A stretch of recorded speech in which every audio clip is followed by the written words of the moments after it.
আসসালামু আলাইকুম my lovely viewers, welcome back to Shiuli's kitchen. Shiuli's কিচেনের আজকের পর্বে আমি আপনাদেরকে তৈরি করে দেখাবো কলার খোসা দিয়ে দারুণ মজার এক রেসিপি। এই রেসিপিটি গরম ভাতের সাথে খেতে অসম্ভব ভালো লাগে, আমার তো অনেক পছন্দ। তাহলে চলুন আমি কিভাবে এই কলার খোসার ভুনা করেছি তা আপনাদের সাথে শেয়ার করি। কলার খোসার ভুনা করার জন্য আমি এখানে 4টি কলার খোসা নিয়েছি। কলাগুলোর খোসাগুলোকে অবশ্যই একটু মোটা মোটা করে কেটে নেবেন। আমি এখানে সবগুলো খোসা কেটে নিয়েছি। এখন আমি এগুলোকে ছোট ছোট টুকরো করে কেটে নিচ্ছি।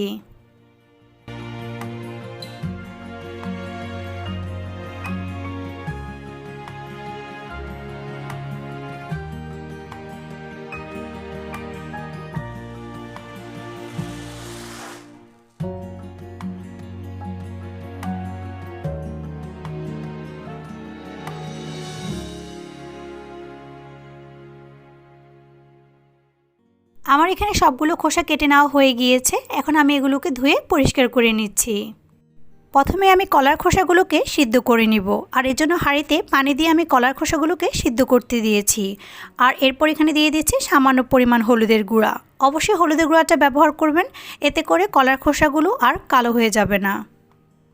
আমার এখানে কলার খোসাগুলো সিদ্ধ হয়ে গিয়েছে। এরপর আমি এটাকে ব্লেন্ডারে খুব ভালো করে ব্লেন্ড করে নিচ্ছি। আপনারা চাইলে এটাকে পাটায়ও বেটে নিতে পারেন।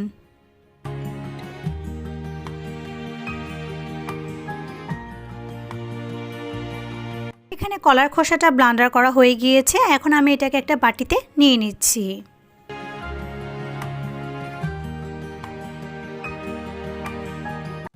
কলার খোসাটাকে ভুনা করার জন্য আমি ফ্রাই প্যানে পর্যাপ্ত পরিমাণে তেল দিয়ে দিচ্ছি। তেলটা গরম হয়ে আসলে আমি এর মধ্যে দিয়ে দিচ্ছি কিছু পেঁয়াজ কুচি। পেঁয়াজটা হালকা বাদামি হয়ে আসলে আমি এর মধ্যে দিয়ে দিব সামান্য পরিমাণ আদা ও রসুন বাটা। এরপর এটাকে আমি খুব ভালো করে নেড়ে মিশিয়ে দিচ্ছি। এখন আমি এর মধ্যে দিয়ে দিচ্ছি 1 চা চামচ পরিমাণ হলুদের গুঁড়া, 1 চা চামচ মরিচের গুঁড়া, 1 চা চামচ জিরার গুঁড়া, ধনিয়ার গুঁড়া, 1/2 চা চামচ গরম মশলার গুঁড়া ও স্বাদমতো লবণ। এরপর আমি সবগুলো মশলাকে একসাথে খুব ভালো করে কষিয়ে নিচ্ছি। কষানো হয়ে গেলে আমি এর মধ্যে কলার খোসা বাটাটাকে দিয়ে দিচ্ছি। এরপর এটাকে মশলার সাথে খুব ভালো করে নেড়ে মিশিয়ে নিব।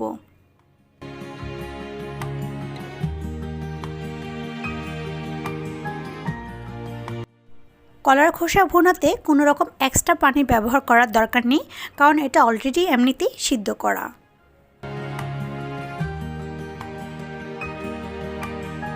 কলার খোসার ভুনার মধ্যে এখন আমি একটি ডিম দিয়ে দিচ্ছি। অবশ্যই ডিমটা দিবেন, ডিমটা দিলে এটা টেস্ট অনেক বেশি ভালো হয়। এরপর আমি ডিমটাকে কলার খোসার ভুনার সাথে নেড়ে খুব ভালো করে মিশিয়ে দিচ্ছি। কলার মধ্যে রয়েছে প্রচুর পরিমাণে আয়রন। এটি আমাদের শরীরের জন্য ভীষণ উপকারী। এটি আপনার রক্তে হিমোগ্লোবিন বাড়াতে সাহায্য করে। তাই কলার খোসা ফেলে না দিয়ে এরকম একটি দারুণ রেসিপি আপনারা সহজেই তৈরি করে ফেলতে পারেন। এটি আপনার পরিবারের সবাই অনেক বেশি পছন্দ করবে।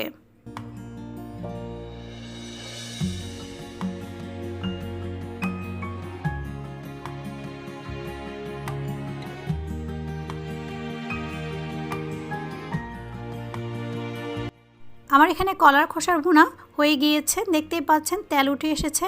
আমি এখন এটাকে পরিবেশন করে দিচ্ছি। দেখলেন তো কত সহজেই এই ফেলে দেওয়া কলার খোসা থেকে তৈরি হয়ে গেল দারুণ মজার একটি রেসিপি। তাহলে আর দেরি কেন, আজই তৈরি করে ফেলুন আর পরিবারের সবার সাথে উপভোগ করুন। আমার রেসিপিটি কেমন লাগলো তা অবশ্যই আমাকে কমেন্ট বক্সে জানাতে ভুলবেন না। আর আমার রেসিপিটি ভালো লেগে থাকলে অবশ্যই সাবস্ক্রাইব করে বেল বাটনটিকে অন করে রাখবেন। আজকে এখানেই বিদায় নিচ্ছি। আল্লাহ হাফেজ।